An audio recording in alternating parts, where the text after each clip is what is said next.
بسم اللہ الرحمن الرحیم۔ السلام علیکم، کیسے ہیں آپ سب؟ امید ہے خیریت سے ہوں گے۔ اللہ پاک آپ سب کو اپنے حفظ و امان میں رکھے اور ہدایت پانے والوں میں شامل فرما دے، آمین یا رب العالمین۔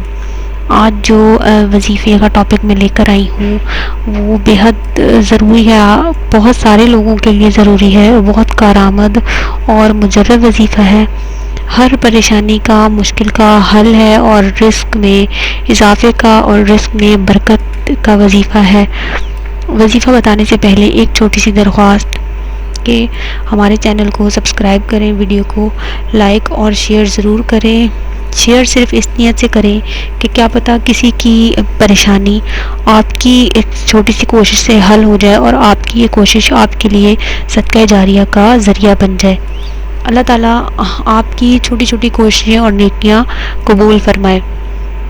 اب میں آپ کو وظیفہ بتاؤں گی۔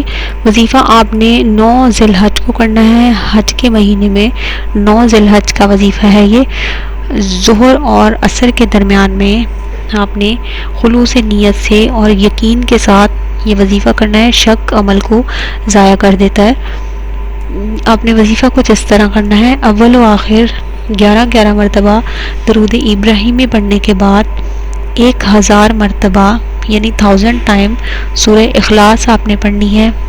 اس کے بعد آپ نے اپنے مقصد کے لیے، رزق میں اضافے کے لیے، تنگ دستی کے لیے، جس بھی مقصد کے لیے آپ کا کوئی مشکل ہو، پریشانی ہو، جو بھی مقصد ہو، آپ نے اس کے لیے دعا کرنی ہے۔ انشاءاللہ تعالی وہ مقصد ضرور حل ہوگا۔